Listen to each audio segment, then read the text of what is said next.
My name is Victoria Sterling, and I'm 29 years old. 3 days before our engagement party, I sat in the study of what my fiancé thought was his family's mansion, watching him slide a prenuptial agreement across the mahogany desk with the most arrogant smile I'd ever seen. "You're lucky I even chose you," he said, his voice dripping with condescension. "Sign this agreement and we can proceed with the wedding. Refuse, and you can find yourself another meal ticket." What he didn't know was that I was sitting in my own study, in my own mansion, looking at the man who worked for my company and drove my cars while thinking he was the one with all the power. The prenup he wanted me to sign would have given him half of everything I owned. Everything he thought belonged to his family, but actually belonged to me. If you're watching this story unfold, drop a comment about where you're watching from and hit that subscribe button, because what happened next proved that sometimes the most satisfying revenge is simply letting someone reveal their true character. While you hold all the cards, they don't know you're playing. But to understand how I got to that moment, sitting across from a man I thought I loved while he tried to manipulate me into signing away my own fortune, I need to take you back to the beginning and show you how I built an empire while everyone around me assumed I was just another pretty face looking for a wealthy husband. Growing up as the only child of tech mogul Harrison Sterling meant learning early that money attracted the wrong kind of attention. My father had built Sterling Technologies from a garage startup into a $2.8 billion empire, but he had also watched countless relationships crumble under the weight of his wealth. "People will love your money before they love you," he told me when I turned 18. "The trick is figuring out which is which before it's too late." Dad had learned this lesson the hard way. My mother, Isabella, had married him when he was still a struggling programmer, but as his company grew, so did the number of people who wanted access to his fortune. Friends became business partners seeking investments. Relatives emerged from nowhere with sob stories and get-rich-quick schemes. Even my mother's family began treating Dad like their personal bank rather than their daughter's husband. The pressure had eventually destroyed my parents' marriage. Not because they stopped loving each other, but because they could never be sure who around them had genuine motives and who was just after the money. "I don't want that life for you," Dad told me as I prepared to leave for college. "I want you to find people who love you for who you are, not what you have." That's when we came up with the plan that would define the next decade of my life. Officially, I was Victoria Sterling, daughter of a successful but not extraordinarily wealthy businessman. Dad restructured his assets to make it appear that his company was owned by a complex web of trusts and investment firms. To the outside world, he was a well-paid CEO, not the actual owner of a multi-billion-dollar empire. Meanwhile, I was secretly the beneficiary of those trusts. At 18, I inherited controlling interest in Sterling Technologies, along with the real estate portfolio, investment accounts, and other assets Dad had built over 25 years. But legally, everything was held in my name through shell companies and trusts that couldn't be traced back to me without extensive investigation. "You're one of the wealthiest young women in the country," Dad explained, as his attorneys walked me through the paperwork. "But as far as anyone knows, you're just a college student whose father has a good job in tech." The arrangement gave me something most wealthy people never have: the ability to live a normal life and form genuine relationships without the complication of fortune hunters and gold diggers. I went to Northwestern University, where I studied business and finance while living in a modest apartment and driving a used Honda Civic. I worked part-time jobs, applied for scholarships, and generally lived like any other middle-class college student. The only difference was that I was secretly learning to manage a fortune that most people couldn't even comprehend. After graduation, I moved to Chicago and took an entry-level position at a marketing firm, continuing the charade of being a hard-working young professional building her career. But in reality, I was using my position to learn about different industries, while my trust managers invested my money in everything from real estate to emerging technologies. The deception wasn't easy. I had to watch friends struggle with student loans while I could have paid them off with pocket change. I had to live in small apartments and shop at discount stores while owning properties worth millions. I had to pretend to worry about my career prospects while secretly controlling companies that employed thousands of people. But the sacrifice was worth it for the relationships I was able to build. My college friends liked me for my personality, not my bank account. My coworkers respected my work ethic, not my family connections.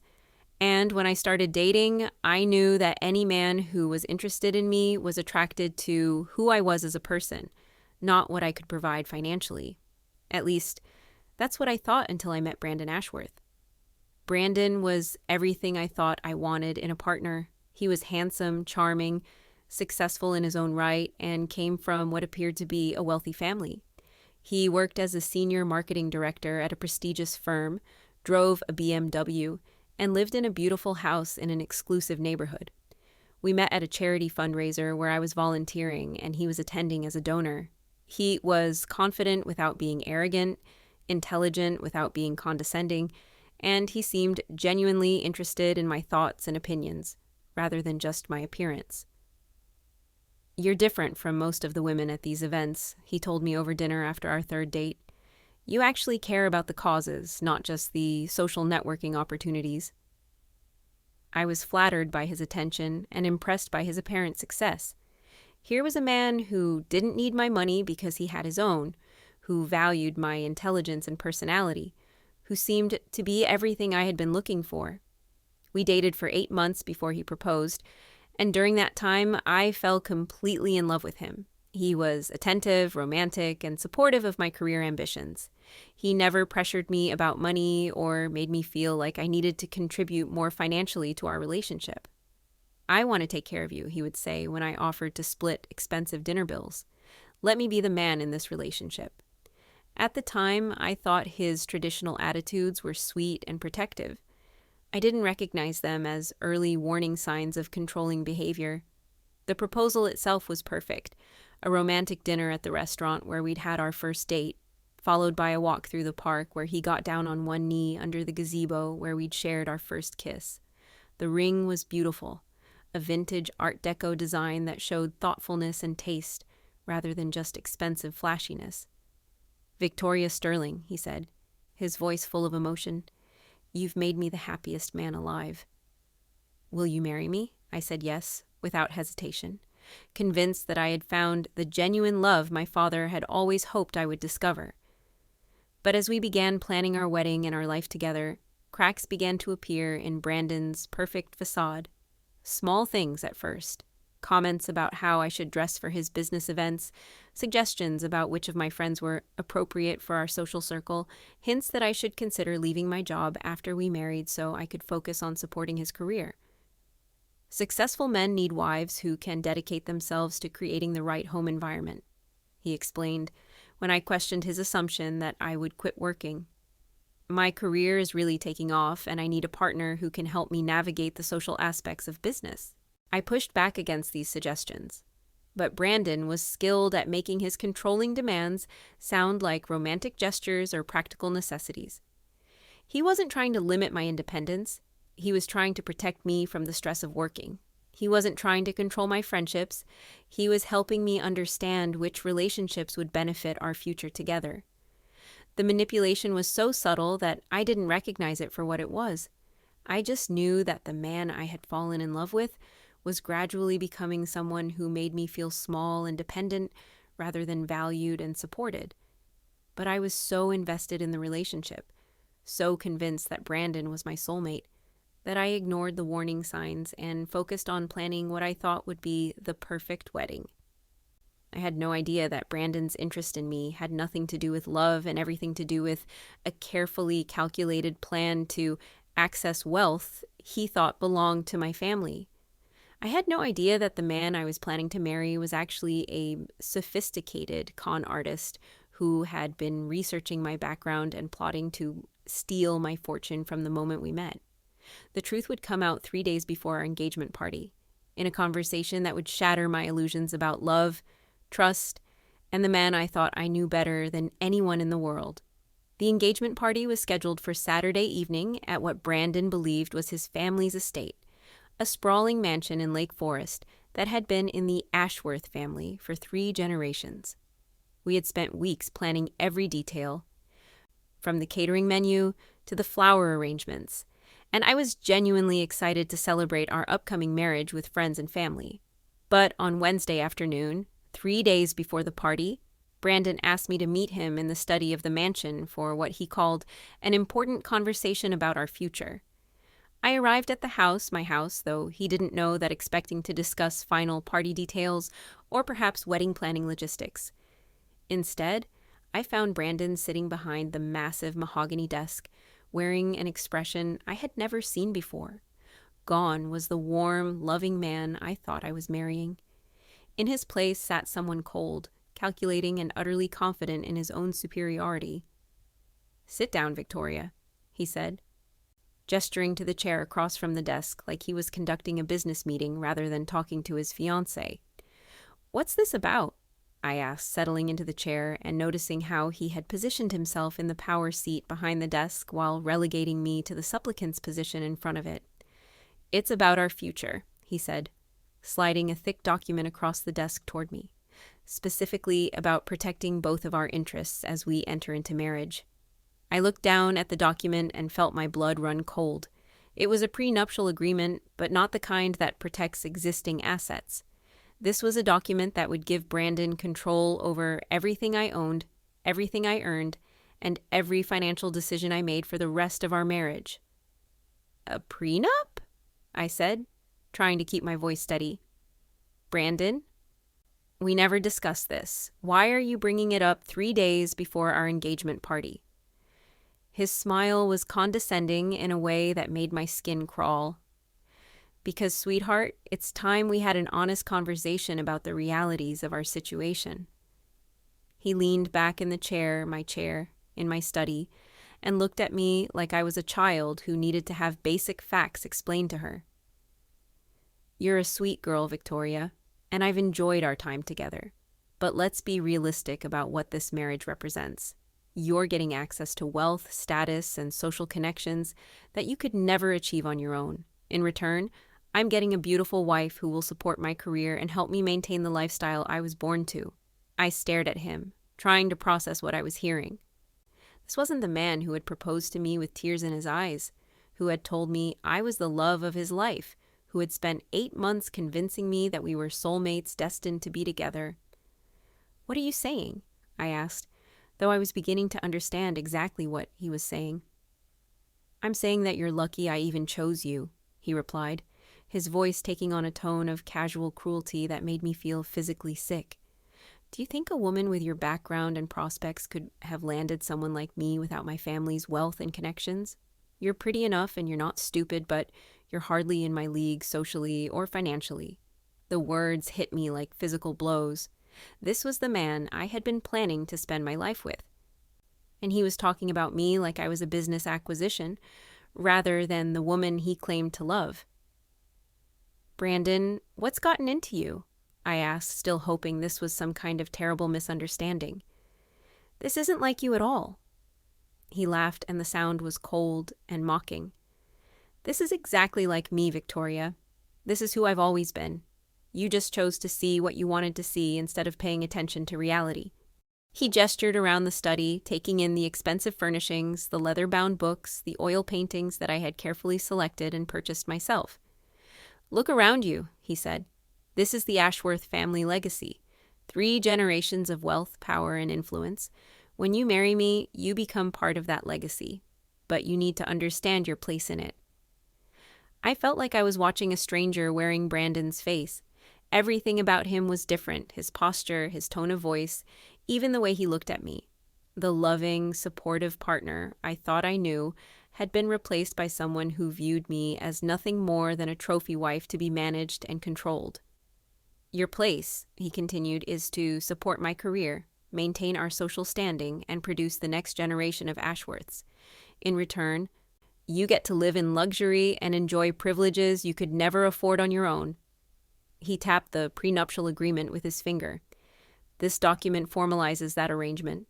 It ensures that you understand the terms of our partnership and that you can't make any claims on family assets that you haven't earned."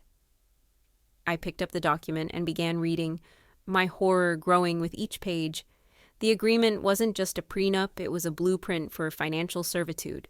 It gave Brandon complete control over all marital assets, required my signature on any financial decision over 500, and included clauses that would leave me with almost nothing if the marriage ended.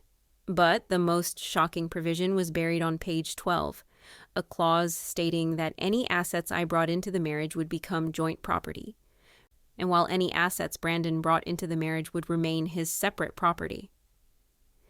"This is completely one-sided," I said, looking up from the document. "It gives you everything and leaves me with nothing." "It gives you security and status," he corrected. "That's more than you had before you met me."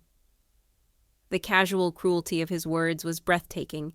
He genuinely believed that I should be grateful for the opportunity to sign away my rights and independence in exchange for the privilege of being his wife. "What if I don't sign it?" I asked, though I was beginning to suspect I already knew the answer. His smile turned predatory. "Then there won't be a wedding, and you can go back to your little marketing job and your studio apartment, prinking me, wondering what it would have been like to be part of a real family with real wealth." The threat was clear: sign the agreement and become his financial slave, or lose him and the lifestyle he thought I desperately wanted.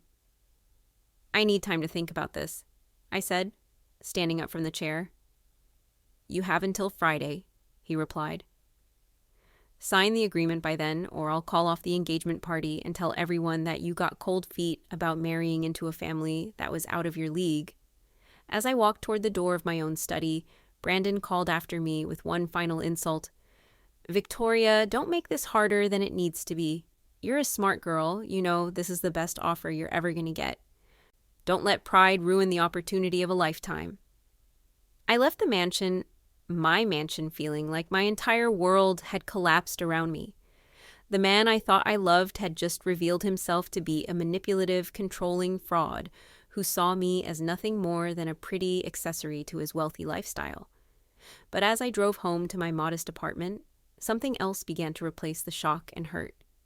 Cold, calculating anger. Brandon thought he held all the cards in this relationship. He thought I was a desperate woman who would sign away my independence for the chance to marry into wealth and status. He had no idea that he was trying to con the actual owner of everything he thought belonged to his family. He had no idea that I was worth more than he could imagine, or that I had the resources to destroy him completely if I chose to. As I sat in my apartment that night, staring at the prenuptial agreement that would have made me a prisoner in my own life, I began planning the most satisfying revenge of my life. Brandon wanted to play games with someone he thought was powerless and desperate. He was about to learn what happened when you tried to manipulate someone who actually held all the power. The next morning, I called in sick to work and spent the day conducting the most important investigation of my life. If Brandon was capable of the kind of deception I had witnessed the night before, I needed to understand exactly who I was dealing with and how deep his lies went. I started with the basics, using my access to Sterling Technologies' corporate intelligence resources to run a comprehensive background check on Brandon Ashworth. What I discovered was even worse than I had feared. Brandon wasn't from a wealthy family at all. The Ashworth name he carried was real, but he was a distant cousin of the actual wealthy Ashworths, so distant that he had no legitimate claim to their fortune or social status. His parents were middle-class insurance agents from Ohio who had struggled financially throughout his childhood. The BMW he drove was leased, not owned, and he was 3 months behind on the payments. The expensive clothes, the luxury lifestyle, the confident way he moved through high society events. It was all an elaborate performance funded by credit cards and loans he couldn't afford to repay. But the most shocking discovery was how he had gained access to my mansion. 2 years ago, Brandon had applied for a position as a property manager for what he thought was an investment company that owned several luxury estates. The company was actually one of my shell corporations, and the property manager position was really a caretaker role for properties I owned but didn't actively use. Brandon had been living in my Lake Forest mansion for 18 months, maintaining it and occasionally showing it to potential renters, all while believing it belonged to his wealthy employers. He had no idea that he was actually working for me, living in my house and driving cars that I owned. The irony was staggering. The man who thought he was conning me into marrying him for his family's wealth was actually a low-level employee living in my property and surviving on my payroll. But there was more. As I dug deeper into Brandon's background, I discovered that I wasn't his first target. Over the past 5 years, he had pursued relationships with at least 3 other women he believed came from wealthy families. Each relationship had followed the same pattern: charm them with his fake wealth and status, propose marriage, then present a prenuptial agreement designed to give him access to their family money. 2 of the women had signed similar agreements before discovering his deception and ending the relationships. The third had refused to sign and found herself the victim of a vicious social media campaign designed to destroy her reputation and credibility. Brandon Ashworth wasn't just a gold digger. He was a professional con artist who specialized in targeting women he thought he could manipulate and exploit. The investigation also revealed something else. Brandon had been researching my background extensively, but he had been looking in all the wrong places. He had spent months trying to figure out how much money my father had, what kind of inheritance I might expect, and how he could position himself to access those funds.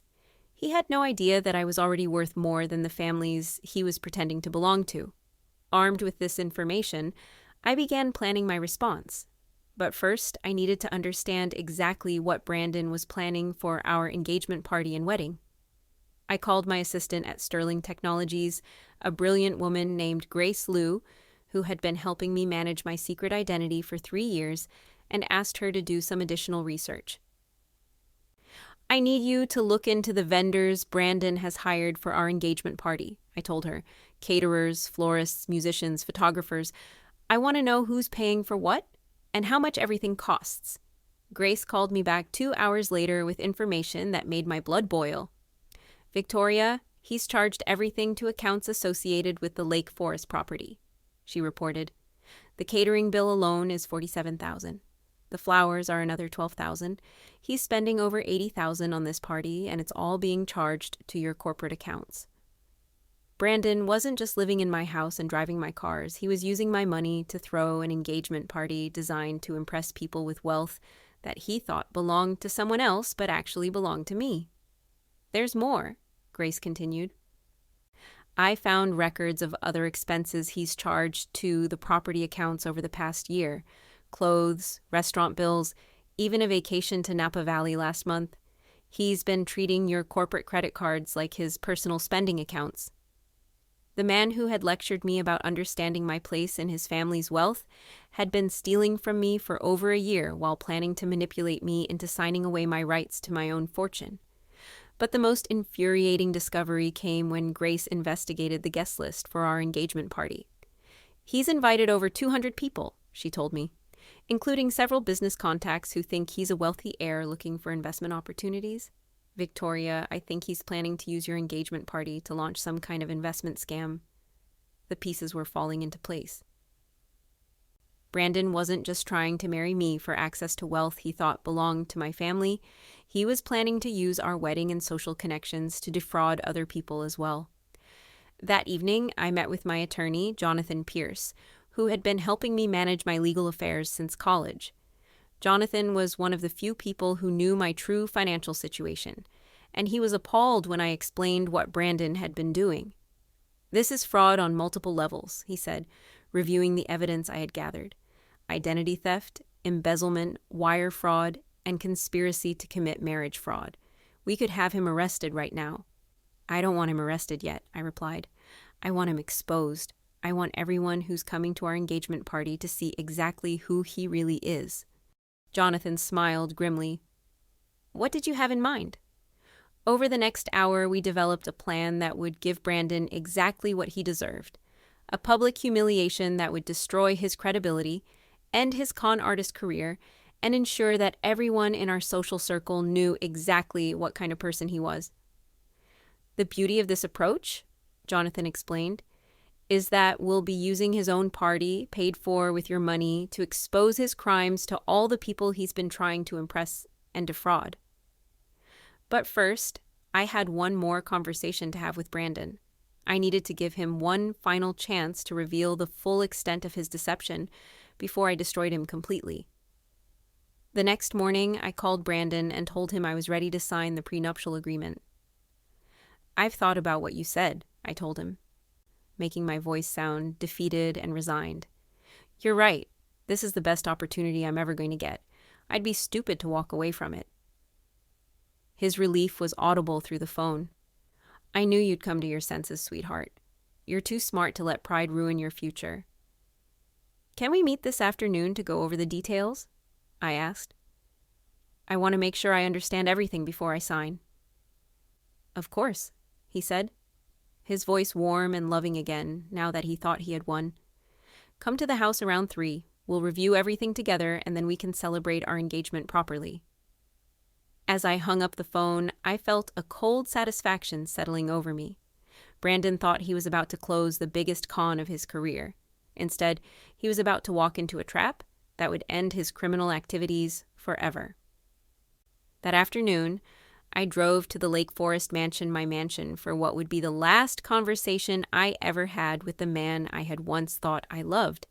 But this time, I wouldn't be the naive woman he thought he could manipulate and control. This time, I would be the one holding all the cards. I arrived at the mansion at exactly 3 p.m., carrying a briefcase that Brandon assumed contained the signed prenuptial agreement. In reality, it contained something much more valuable: comprehensive evidence of his fraud, embezzlement, and identity theft, along with the legal documents that would destroy his life. Brandon greeted me at the door with the kind of warm smile I hadn't seen since before our conversation 3 days earlier. Now that he thought he had successfully manipulated me into submission, he was back to playing the role of the loving fiancé. "Victoria, darling," he said, kissing my cheek and taking my hand.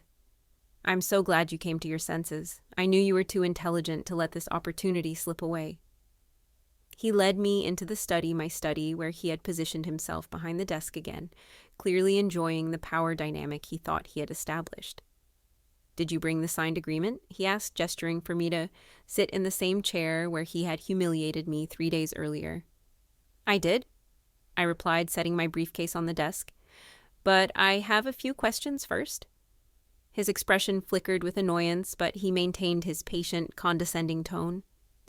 "Of course, sweetheart. What would you like to know?" I opened my briefcase and pulled out a folder containing bank statements, credit card records, and expense reports. "I'd like to understand more about the Ashworth family finances," I said, spreading the documents across the desk. "Specifically, I'd like to know how you've been paying for your lifestyle." Brandon's confident smile faltered as he looked at the financial records. "What is this?" "These are records showing that you're 3 months behind on your car payments, that you have over $200,000 in credit card debt, and that you've been charging personal expenses to corporate accounts that don't belong to you." His face went pale as he realized what he was looking at. "Where did you get these?" "The same place I got these," I said, pulling out another folder containing his employment records, background check results, and evidence of his previous con attempts. I watched his expression change from confusion to fear as he processed what was happening. The woman he thought he had successfully manipulated was sitting across from him with evidence of every crime he had committed. "Brandon Ashworth," I continued, reading from his employment file. "Age 32, son of Robert and Linda Ashworth of Columbus, Ohio, insurance agents. No relation to the wealthy Ashworth family of Lake Forest.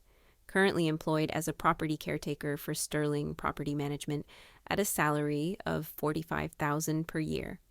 He tried to interrupt, but I held up my hand. "You've been living in this house for 18 months, not because it belongs to your family, but because you're the hired help.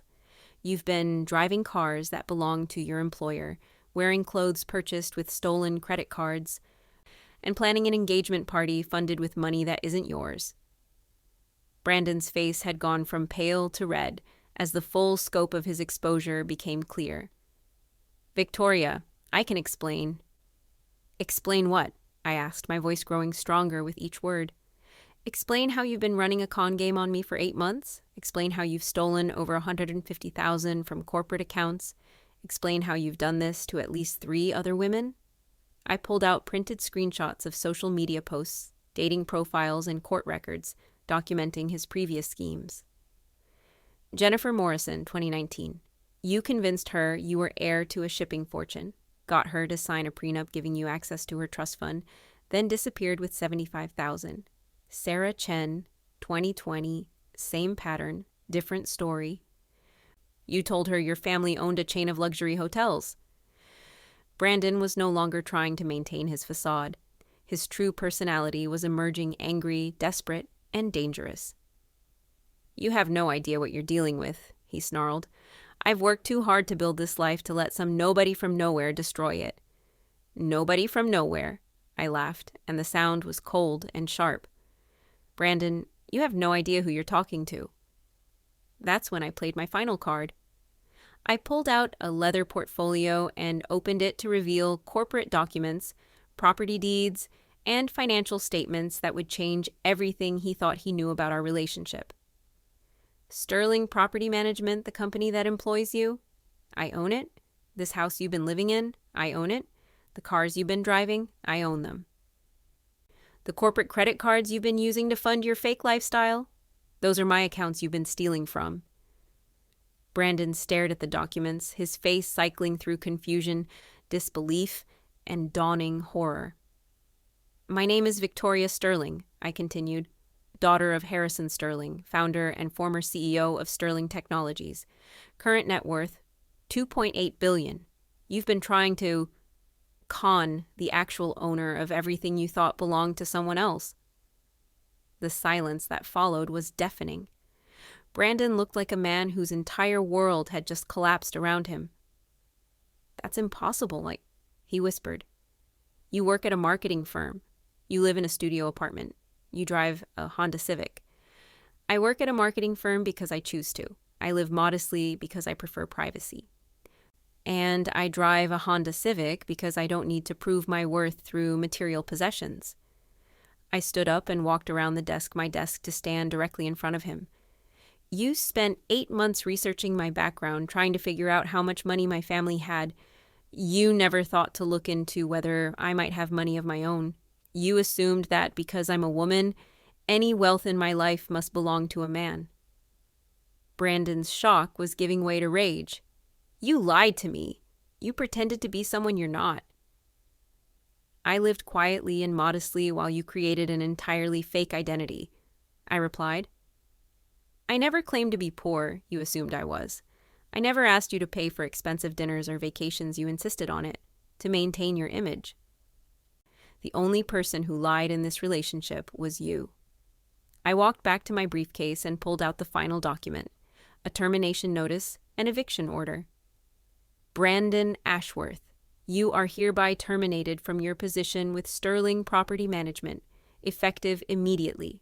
You have 24 hours to vacate this property and return all company assets, including the vehicles you've been driving. His face was now a mask of pure fury. You can't do this to me. I have rights. I have a lease. You have an employment contract that you violated by stealing from company accounts, I corrected. You have no lease, no rights, and no legal claim to anything you've been using.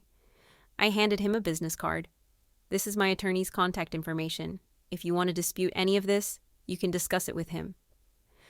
But I should warn you that he's also prepared to file criminal charges for embezzlement, fraud, and identity theft. Brandon looked at the card, then back at me, his expression shifting between rage and desperation. What about our engagement party? He asked, grasping at straws. What about the guests? What about our relationship? I smiled, and I knew it was the coldest expression I had ever worn. Oh, we're still having the engagement party, I said. Tomorrow night, as scheduled, all 200 guests will be there, including the business contacts you invited for your investment scam. But instead of celebrating our engagement, they'll be learning the truth about who you really are. The look of horror on his face was everything I had hoped for. You can't, he whispered. I can, And I will, I replied.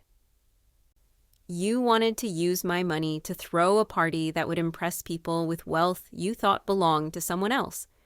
Instead, you're going to get a party that exposes you as the fraud you've always been. I closed my briefcase and headed toward the door of my own study. Enjoy your last night in my house, Brandon. Security will be here tomorrow morning to escort you off the property. As I reached the door, I turned back for one final comment. Oh, and Brandon, you were right about one thing. I am lucky. Lucky that I discovered who you really are before I made the mistake of marrying you.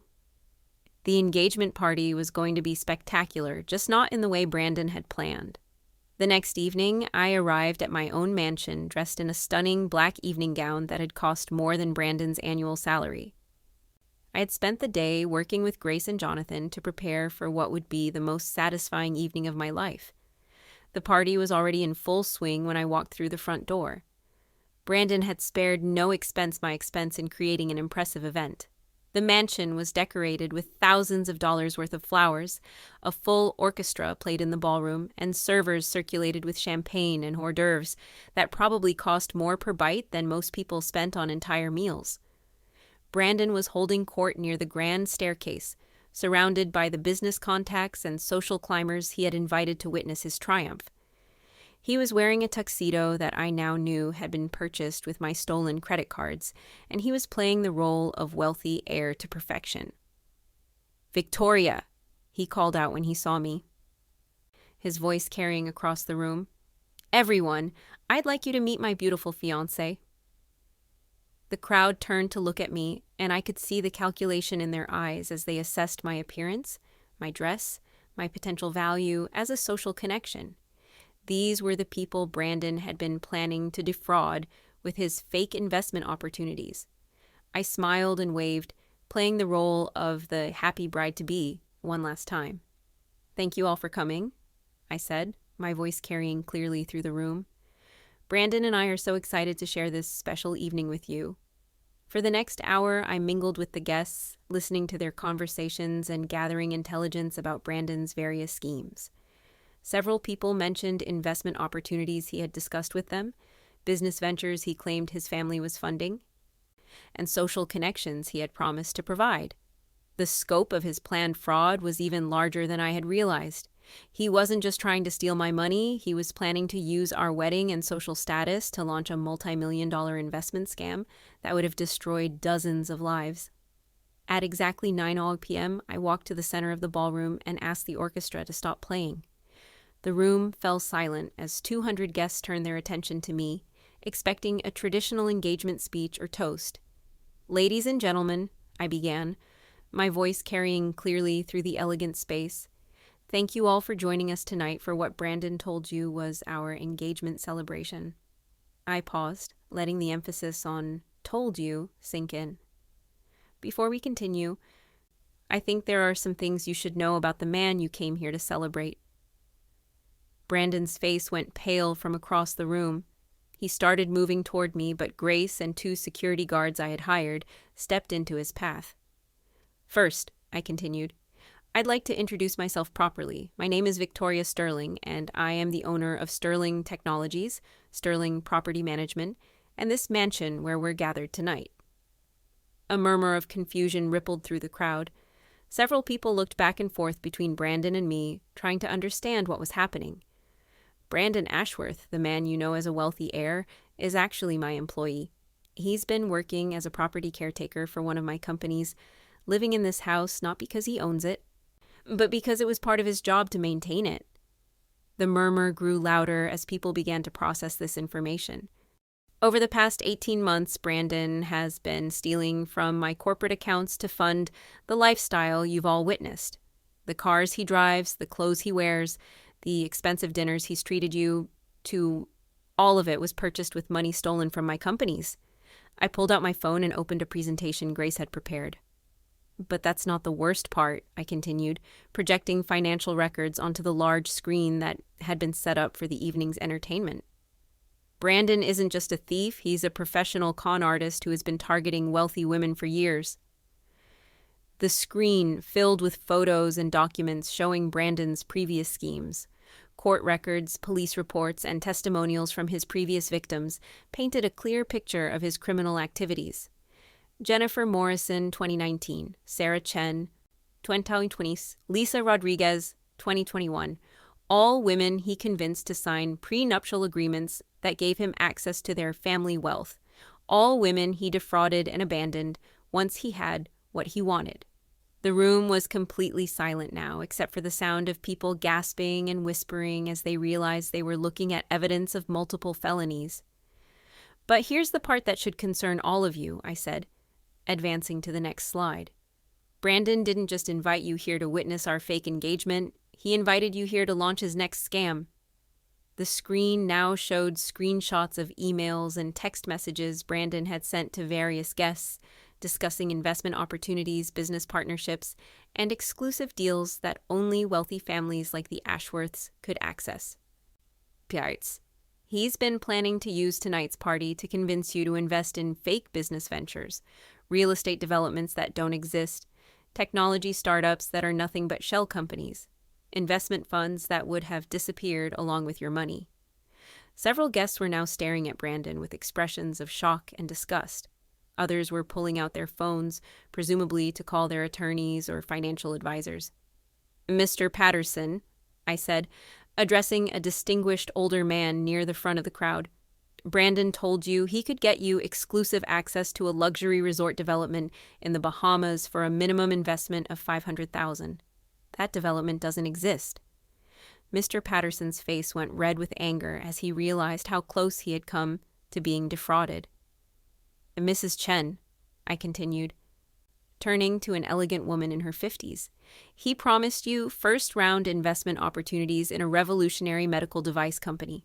That company is nothing but a website and a fake business plan." One by one, I exposed the specific scams Brandon had been planning to launch using the credibility and social connections he thought our engagement would provide. "The man you came here to celebrate," I concluded, "is a criminal who has been living a completely fabricated life funded by stolen money and sustained by lies. Everything you think you know about Brandon Ashworth is false." The silence that followed was deafening. Then, slowly, people began to react. Some were angry at being deceived. Others were embarrassed at being fooled. Many were pulling out their phones to warn friends and family members who might have been targeted by Brandon's schemes. Brandon himself looked like a broken man. His carefully constructed facade had crumbled completely, and he stood in the center of my ballroom looking small, pathetic, and utterly defeated. "Brandon," I said, my voice carrying clearly through the silent room, "would you like to explain to our guests why you thought you could steal from me, lie to them, and plan to defraud them all while living in my house and spending my money?" He opened his mouth to speak, but no words came out. What could he possibly say that would explain or justify what he had done? "No?" I continued. "Then let me explain it for you. You thought you could get away with this because you assumed I was just another naive woman who could be manipulated and controlled. You thought that because I lived modestly and worked a regular job, I must be desperate for wealth and status. You thought that because I'm a woman, any money in my life must belong to a man." I walked closer to him, my voice growing stronger with each word. "You spent 8 months researching my father's finances while never considering that I might have my own wealth. You assumed that because I didn't flaunt expensive possessions, I must not have any. You mistook humility for weakness and privacy for poverty." The crowd was hanging on every word, watching the complete destruction of a man they had thought they knew. "But most importantly," I said, stopping directly in front of Brandon, "you thought you could treat me like a commodity to be acquired rather than a person to be respected. You thought you could manipulate me into signing away my rights and independence because you believed I had no other options." I pulled the prenuptial agreement from my purse and held it up for everyone to see. "This is the document Brandon wanted me to sign 3 days ago. It would have given him control over all my assets while protecting his own wealth that doesn't exist. It would have made me a prisoner in my own life, dependent on his approval for every financial decision." I tore the document in half, then in half again, letting the pieces fall to the floor. "Brandon Ashworth," I announced to the room, "you are no longer welcome in my home, my life, or my social circle. Security will escort you from the property immediately." The two security guards moved forward, but Brandon held up his hand. "Wait," he said, his voice barely above a whisper. "Victoria, please, we can work this out. I made mistakes, but we can fix this." I looked at him with something that might have been pity if he had deserved it. "The only mistake I made was trusting you," I replied. "But that's a mistake I'll never make again." As security escorted Brandon from the ballroom, the guests began to disperse, many of them stopping to apologize for being deceived and to thank me for exposing his crimes before they became victims themselves. "I can't believe I almost invested $300,000 with him," one man told me. "You saved me from financial ruin." "He seemed so genuine," a woman added. "So charming and trustworthy." I never would have suspected he was lying about everything. That was exactly the point. Brandon was skilled at creating false impressions and exploiting people's trust, but his skills had finally met their match in someone who had more resources, more intelligence, and more determination than he had ever encountered. As the last guests left my mansion, I stood in the empty ballroom, surrounded by the remnants of Brandon's failed con game. The expensive flowers, the elaborate decorations, the evidence of his stolen lifestyle, all of it paid for with my money while he planned to steal even more. But instead of feeling angry or betrayed, I felt something unexpected. Relief. Relief that I had discovered his true nature before making the irreversible mistake of marrying him. Relief that I had the resources and intelligence to protect myself and others from his schemes, and relief that I had finally learned to trust my own instincts about people and relationships. The engagement party had been a success, just not in the way Brandon had planned. The legal consequences for Brandon came swift and severe. Within 48 hours of the engagement party, Jonathan had filed criminal charges for embezzlement, fraud, identity theft, and conspiracy to commit wire fraud. The evidence was overwhelming, and Brandon's public humiliation had eliminated any possibility of claiming the charges were motivated by personal revenge. The FBI became involved when they discovered that Brandon's schemes crossed state lines and involved multiple victims.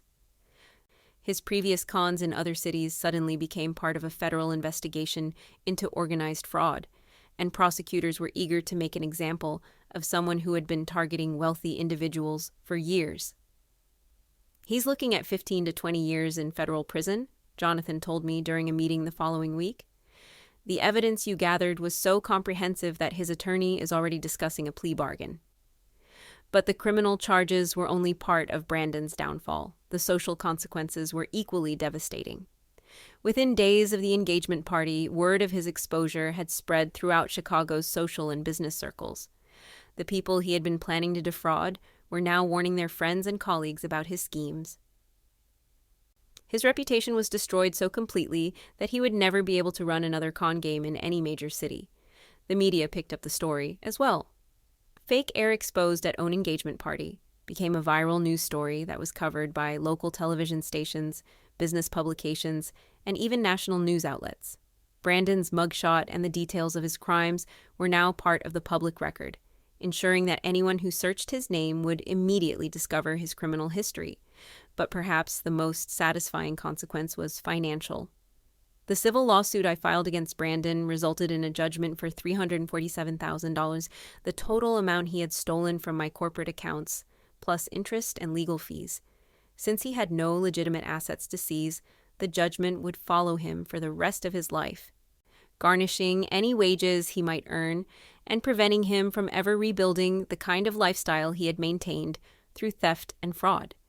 "He'll be paying you back for decades," Jonathan explained with satisfaction.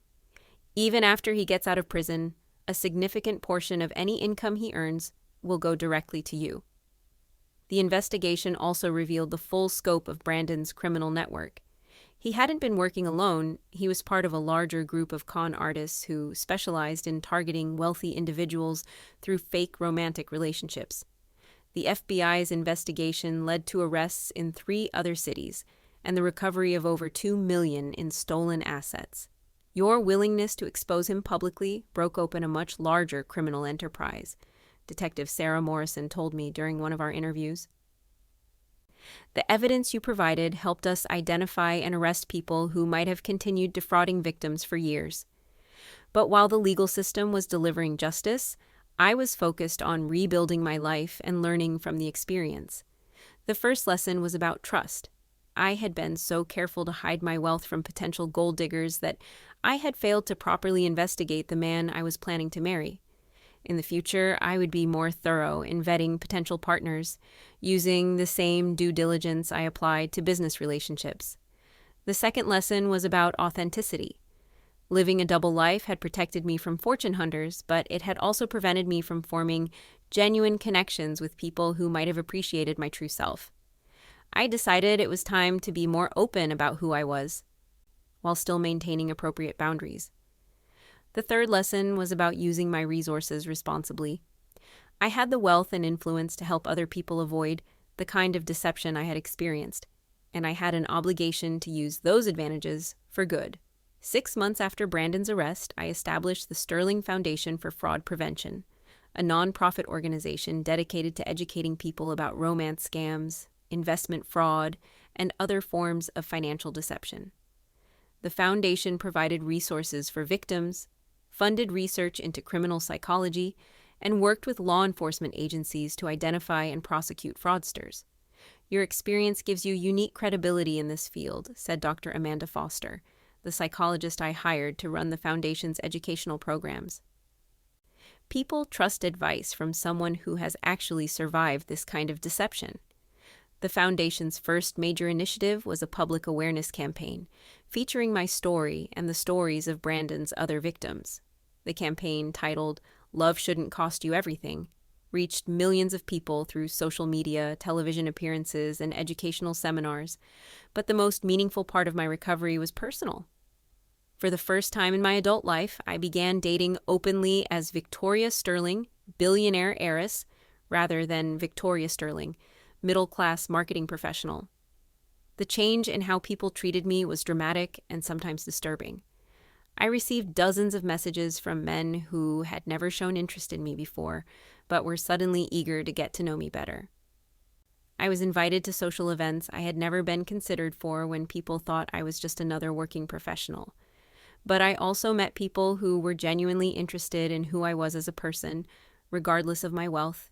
People who were successful and secure in their own right, who valued intelligence and character over financial status, who saw my money as just one aspect of who I was rather than the most important thing about me. One of those people was Dr. James Chen, a professor of criminal psychology at Northwestern University, who had been consulting with the Sterling Foundation on fraud prevention research. James was brilliant, kind, and completely unimpressed by wealth or status. He was interested in my work with fraud victims, my insights into criminal behavior, and my vision for using technology to prevent financial crimes. "You've turned a terrible experience into something that helps other people," he told me during one of our early conversations. "That takes remarkable strength and character." What I appreciated most about James was that he had known about my wealth.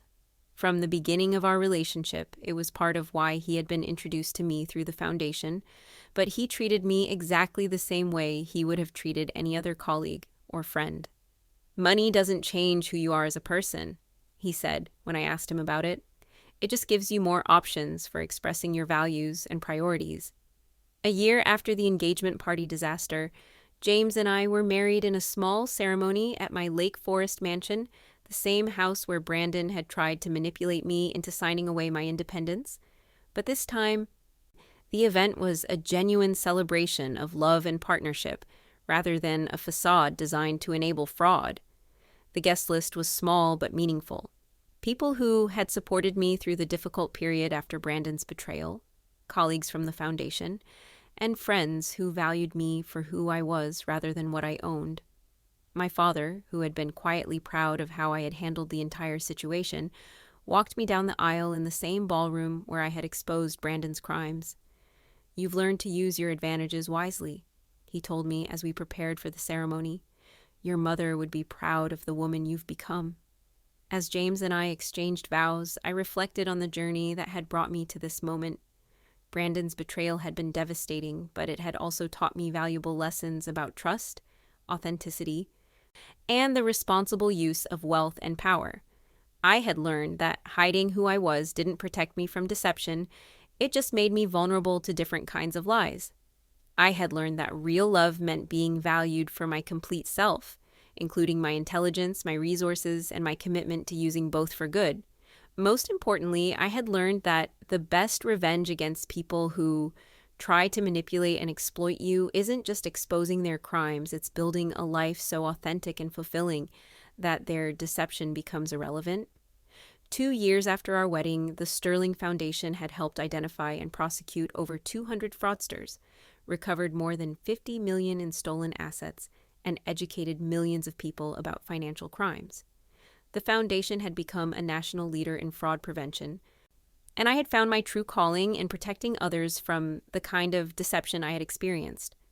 Brandon, meanwhile, was serving a 12-year sentence in federal prison. His appeals had been denied, his co-conspirators had been convicted, and his criminal network had been completely dismantled. The man who had thought he could manipulate me into funding his fraudulent lifestyle was now working in the prison laundry for 0.23 per hour. But I rarely thought about Brandon anymore. He had been a painful lesson in my life, but not a defining one. The real story wasn't about his betrayal, it was about my recovery, my growth, and my commitment to using my experience to help others. As I sat in my office at the Sterling Foundation, reviewing applications for our latest fraud prevention grants, I felt a deep sense of satisfaction. I turned the worst experience of my life into something that made the world a little bit safer for other people. The woman Brandon had tried to manipulate and control had become someone he never could have imagined, a powerful advocate for justice who used her wealth, intelligence, and influence to protect others from predators like him. And that, I realized, was the most satisfying revenge of all. If this story resonated with you, please share it with someone who might need to hear about recognizing the warning signs of financial predators and romance scams. Drop a comment about your own experiences with trust and deception in relationships, and don't forget to subscribe for more stories about finding strength in the face of manipulation. Remember, you are worth more than what you can provide to others. And real love never requires you to sign away your independence or self-worth.